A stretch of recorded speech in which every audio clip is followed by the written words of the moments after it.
Basta. Punta ron. Pumunta ka sa yungib ng kaligayahan.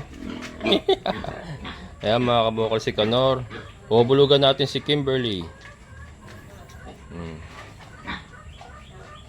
Alam niyo na kung saan siya pupunta mga kabukals dahil naaamoy niya yan. Naaamoy. Si Trisha, ayun nabulugan yung isang araw. Oo, lalaglag ka pa. Yan.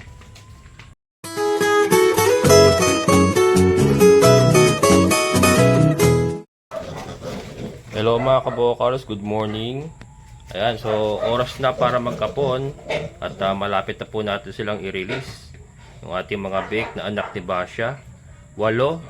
6 po ang lalaki dito. So, ito ibabahagi ko lang mga kabukals yung aking practice ng pagkakapon at saka pagre-ready po sa kanilang pagwawalay. So, ito, mag-i-inject muna tayo ng antibiotic bago tayo magkapon. Yan, puntahan ko si mga kabukals, si Andrew. Call a friend. Hindi ko kaya mag-isa eh. Kailangan may maghahawak. Makulimlim ang makulimlim. Ayan, shoutout kay Ma'am Glo. Ito na Ma'am Glo, yung pinapagawa mo. Daanan ko nga. Makita ni Ma'am Glo. Yan, Ma'am Gloria from US. Yan, si Kuya Greg. Kaya, papagawa na CR mga kabukals. Ayun yung kubo niya Free yan kasi kinash niya yung lote. Kaya meron siyang free kubo. Lalim Kaya Ma'am Glo, ito na napagawa ni Kuya Greg. Ilan chamber to? Isa lang? Pero malalim Pero balak ko magasinta ng isang maliit na yung kasi tatapunin ng tubig. Hahatiin mo? Hindi ko nahatiin. Di ba ito? Masyadong ganyan. Mag-asinta lang ako ng isang maliit na butas sa ganyan. Yung para tubig dito tatapon. overflow. Lalim. Ilang feet yan? Ano na yan? 6 feet na? Mahigit. Kasi yung height mo nasa 5 pamatagalan Yun ang pamatagalan talaga. Ganda lupa, madaling hukayin Yung sabi ko, nagkikisuyo nga akong dito Oo, para tumaas. Ayaw, ako na lang. Ako na lang magkakalat mo. Kakalat mo na Kaya lang yung mga gulay tatamaan Hindi, ito lang naman tatambakan. Ito. Ito. Ganda ng kubo Ma'am Glo Bumili na ako ng barnis niya, barnisan ko yun. Barnesa mo? Ganda Uwi ba siya? Baka sa isang taon. Sa isang taon? Ayan, nasa Amerika po kasi si Ma'am Glo, mga kabukals, yung may-ari. Pag na-flooringan na to, dito na ipapatong yan. Okay. Tapos dito yung CR, katabi na yan. Tapos bibili daw siya ng kubo na may kwarto. The side na yan. Dito. Tapos ito para pinakatambayan lang. Ayun. Kaya nagpapagawa ng CR, pupunta nga raw yung kanyang best friend. Kailangan may CR. Mag-ano dito? Mag-stay or bibisita lang? Bibisita lang siguro. Bibisita lang. Kasi yan. Yun mga kabukal. Galing din Amerika kaya yun? Taga rito lang? Ayan. Matutuwa yun, makita niya yung progress. Hindi pa ako yari na, sinilip ko nga lang rin. Ginagawa ka pa ron Ano na lang. Kaya ako nagpadagdag si Mang Mel nagpadagdag? Ang labahan. Parang yung lababo? O yung Bukod pa yung lababo. Bukod pa? Simentado? Naman yan, dito lang naman sa may gilid, maliit lang. Ang lababo niya yung parang ipapatong lang na parang tiles siya na nakakudadong gano'n. Yung yung gawa na? Gawa na. Parang lang, yung abang lang? Gagawa ko ng patungan. Abang lang. Kaya kung tagal, yung mga estila kasi ng PVC, binong 3 CR. 3 CR no? Gagawin kasi yung sa may safety tank, yung tatapunan ng panag-CR ka. Bukod pa yung drainage. Kaya napakatagal, putol-putol na duktong-duktong. Daming connection. Nakita ko nga sinilip ko nakaraan Ang daming PVC sa ilalim Eh, ang ginawa kaya akong tagal kasi hindi pwede na pantay na ganun eh. Oo. Kailangan pagdating dito sa may lababo, May flowing dapat yun eh, no? sinubukan ko ng buhusan eh. Oo. Okay naman siya, dire-dire. Okay naman. Yun. Gagawin kasi ano yan eh, no? Staycation. Oo. Ayun mga kabokals, yung may kubo na yun, no? Gagawin ano yan, staycation. Yun yung ginagawa ni Kuya Greg ngayon, yung may kubo na yan. Staycation daw yan. Ganun. Magdadagdag pa isang ano. Sa may gilid ng CR na yun, sa side namin. Siguro parang Parang ano yan eh. dalawa yung parang ma-accommodate. yata eh. yung ano nga, Parang eh. yung mga Kasi gusto mag-picnic, ganon. Pumapalagay ng swimming pool. Parang gagawin niya mini resort.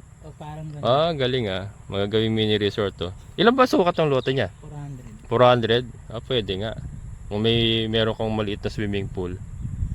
Tapos may dalawa kang kubong ganyan, pwede. Kaya naman, napakalakas ng poso ni Mandun eh. Malakas nga din eh. Lakas ng poso. Oo. Babae mamayari nun? Yung babae. Yun ang nasusunod sa ano eh. Hindi naman yung lalaki. Ay. Yung babae. Siyempre, commander yun eh. Ayan. Okay, punta muna kay kay Andrew. Ang dami mo nakuha. Oo, nakikita uli ako nga. Ha? Yun talaga ang aking hanap. Yung mga kabukas. Binibenta niya ito. Sana nagsusuman. Kasi ngayon ang kuha ng isa eh. Malakas ngayon to kasi papasko. Oo. Ang order sa akin, 800. 800? Naman ang kukuha na. Ano yung peraso? Oo.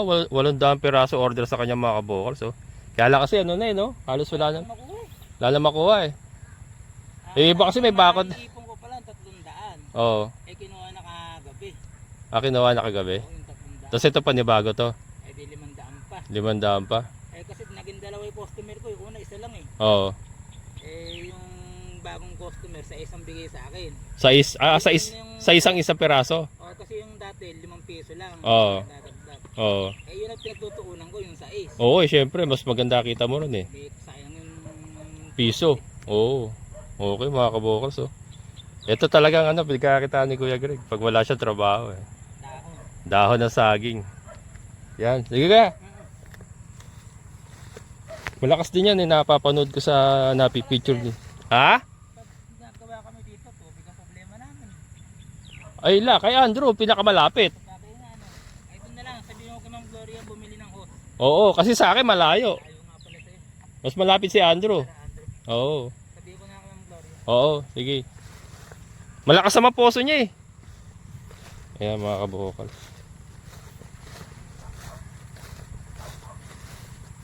Malagandang hanap buhay din niya yung dahon ng saging na sa suman. Mag-aano pala, kailangan nilang tubig pag nagawa sila kay Andrew na lang. Mas malapit si Andrew eh. Ayun lang kay Andrew Tatangkad na nung napier ni Sir Arto. Sir Arto, paalam nga kay Sir Art. Mahingi ito. Kaya kasi nakapadlock yung gate niya eh. Sayang Pwede pang pantanim yung mga yung mga puno niya. Pwede pantanim. Yung doon, lilinisin ko pa. Sorry Sir Jun. Pero nakaschedule yan yung lote mo, lilinisin ko yan.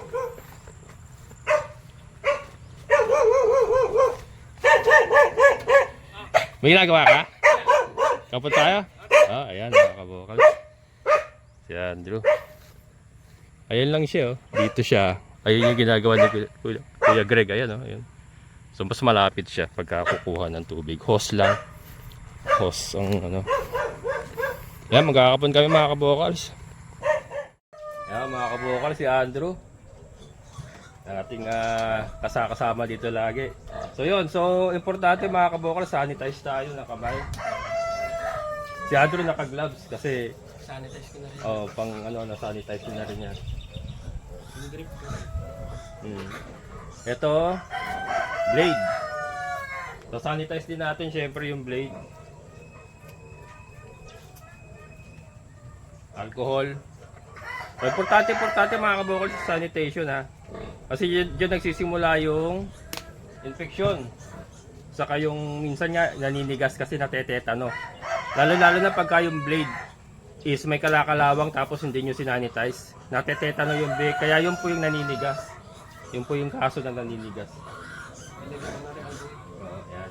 Tapos, ito, quick heal. So bukod dun sa in-inject natin kanina, applyan natin ng quick heal yung sugat nila. So mga kabokals, not sure kung may papakita ko ng buo. Kasi baka ma-restrict tayo, pero yan. I'll do my best.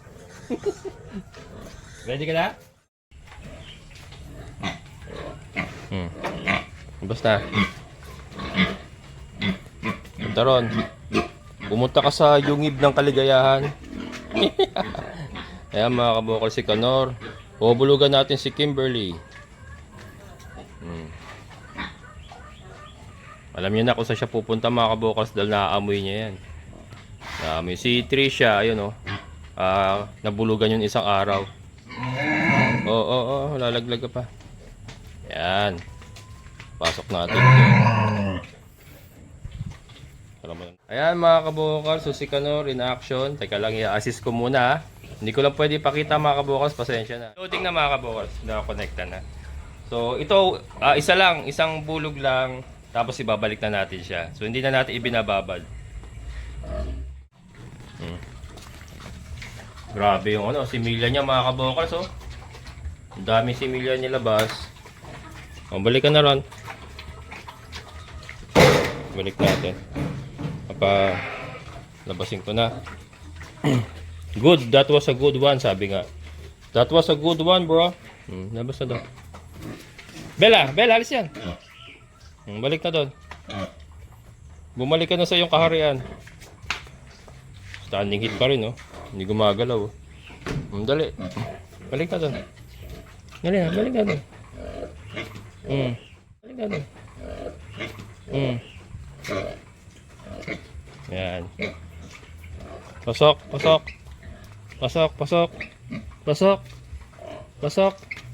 Dali, pasok na doon. Pasok na. Yeah. Hinang-hina mga kabokas. Hinang-hina, nanginginig ang tuhod. Yan, si Kanor, another successful breeding. Pero, yung balat niya mga kabokas, tuyo na, oh. Natutuyo na yung, yung parang galis-galis niya nung ginagamot natin. Tuloy lang po yung Madre de Cacao shampoo at saka yung Sonrox na hinihilamos natin sa kanya after niya maligo. Tuyo na. Maganda naman yung reaction. Kasi dati nagtutubig yan mga kabukals nagtutubig, nakita mo may mga tubig-tubig. Pero ngayon wala, dry na. So yan, may epekto naman. Tiyaga lang mga kabukals kasi hindi naman makakuha ng overnight yan, yung mga ganyang problema. Tiyaga lang talaga. So yun. So nakabubulog pa rin si Kanor. Ayan, successful breeding kay Kimberly. Kay Trisha, ganun din ng isang araw, successful breeding din. So meron naman tayong dalawang Preggy Bells mga kabokals. May dalawang Preggy Bells na naman tayo. And then ito, ready for release na by next week. Ayan. O, kontakin ko na si Sir Paul, Ma'am Irene. Pero kung napapanood nyo sir, ito na, ready for release na sir. Nakapon ko na. At kumakain na rin yung mga yan. So yun. Yaman ni popcorn. Hindi ko pala naitali. Gusto mo pa? Hindi na pwede brother. Diyan ka lang. Tatali ko lang muna mga kabokas. So ito, next week na. Wawalay na natin. And ano to? Hindi ko alam kung i-deliver ko. Tatanong ko pa sila sir. Saka si ma'am. Kung i-deliver ko or pipick up. Pero okay lang naman kung i-deliver ko. Wala namang problema kasi nakapag-deliver na tayo. Saka gusto ko rin makarating ulit sa kanilang area. May picture ulit natin yung kanilang area. Yung po yung furniture ko sa Norsagaray na na may baboy na malaki. Yan sa kanila. Sila pong may-ari niyan. So yun yun pong kagandahan ng mga kabokals ng naturukan na kagad natin ng antibiotic, 'di ba, bago natin kapunin. So yun. So safe na safe. Sigurado tayo na kung meron mang infection na mangyayari, maagapan na kagad kasi may ultimano meron silang antibiotic sa katawan. And ayun nakita niyo naman kahapon po natin sila kinapon, ngayon wala na po tayo nakikitang may sugat. Tuyo na kagad yung kanilang sugat. Gusto mo pa? You want some more? You want some more? Tama na ba? Isa lang. Then ito yung pinerment natin nung isang araw. Yan. Pakita ko lang mga kabukals. Okay lang mo ito buksan kasi may plastic. Ayan. Ayan po yung pinerment natin nakaraan. Amoy alak na mga kabukals. Amoy alak na. Ibig sabihin nagsisimula na yung kanyang fermentation. Pagka ganun. Ano Brad? Brad? Pagod si Kanor mga kabukals. Oh. Ano yun naglalagas din yung kanyang balahibo. So, sumasabay yung kanyang paglulugon dun sa problema niya sa balat. So, sigurado ako mga kabukals after nung lugo niya, sasabay yung pagpalit ng balahibo niya, maayos na rin yung balat niya. Gaganda na rin ulit siya. Pero yun nga, sa ngayon po yung natutuyo naman na yung problema sa balat. Ayan mga kabukals, maraming salamat sa inyong muling pagsama. Amazing na buhay. Bye-bye!